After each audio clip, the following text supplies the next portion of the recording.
स्वागत है आप सभी का। आज के वीडियो में हम पढ़ेंगे जीवनी अर्थात जीवन परिचय।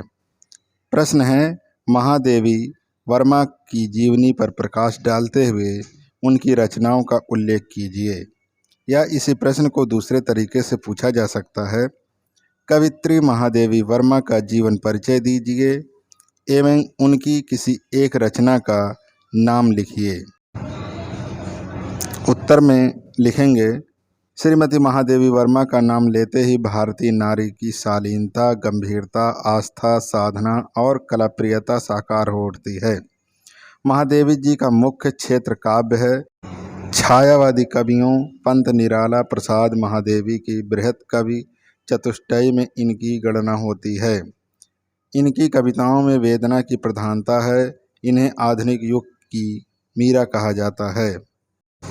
हेडिंग है जीवन परिचय। श्रीमती महादेवी वर्मा का जन्म उत्तर प्रदेश के फर्रुखाबाद जनपद सन 1907 ईस्वी में होलिका उत्सव के दिन हुआ था। इनके पिता गोविंद प्रसाद वर्मा भागलपुर के एक कॉलेज में प्रधानाचार्य और माता हेमरानी विदुषी और धार्मिक स्वभाव की महिला थी। इनकी प्रारंभिक शिक्षा इंदौर में, उच्च शिक्षा प्रयाग में हुई थी। संस्कृत में एमए उत्तीर्ण करने के बाद ये प्रयाग महिला विद्यापीठ में प्राचार्य हो गईं। इनका विवाह छोटी आयु में ही हो गया था। इनके पति डॉक्टर थे। वैचारिक साम्य न होने के कारण ये अपने पति से अलग रहती थीं।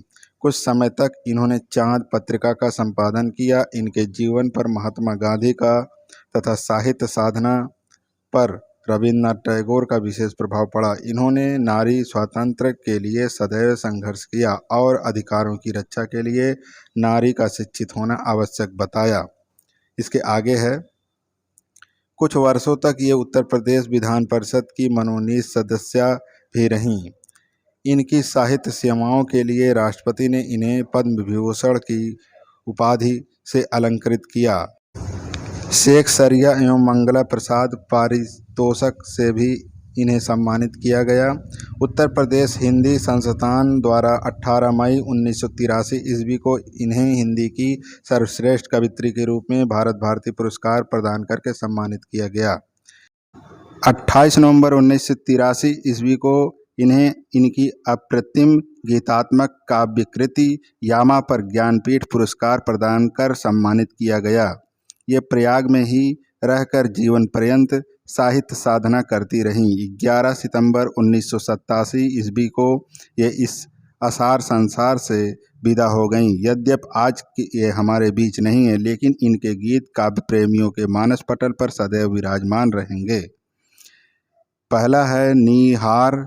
यह महादेवी वर्मा का प्रथम काव्य संग्रह है। इसमें 47 गीत संकलित हैं। इसमें वेदना तथा करुण का प्राधान्य है। यह भावमय गीतों का संग्रह है। दूसरा है रश्मि।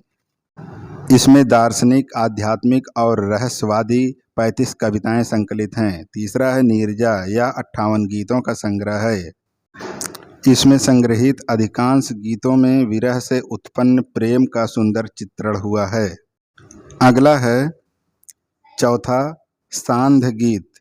इसमें 54 गीत हैं। इस संकलन के गीतों में परमात्मा से मिलन का आनंदमय चित्रण हुआ है।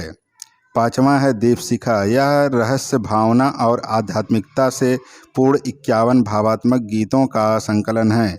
इस संग्रह के अधिकांश गीत दीपक पर लिखे गए हैं, जो आत्मा का प्रतीक हैं। इनके अतिरिक्त सप्तपर्णा, यामा, संधिनी एवं आधुनिक कवि नामक इनके गीतों के संग्रह प्रकाशित हो चुके हैं। प्रथम आयाम, अग्निरेखा, परिक्रमा आदि इनकी प्रमुख काव्य रचनाएं हैं। अतीत के चलचित्र, स्मृति की रेखाएं, श्रृंखला की कड़ियाँ, पथ के साथी, छड़दा, साहित्यकार की आस्था तथा अन्य निबंध, संकल्पिता, मेरा परिवार, चिंतन के क्षण आदि आपकी प्रसिद्ध मध्य रचनाएं हैं। साहित्य में स्थान। हिंदी साहित्य में महादेवी जी का विशिष्ट स्थान है। इन्होंने गद्य और पद्य दोनों में सृजन कर हिंदी की अपूर्व सेवा की है। मीरा के बाद आप अकेली ऐसी महिला हैं, रचनाकार हैं, जिन्होंने ख्याति के शिखर को छुआ है। इनके गीत अपनी अनुपम अनुभूतियों और चित्रमयी व्यंजना के कारण हिंदी साहित्य की अमूल्य निधि हैं।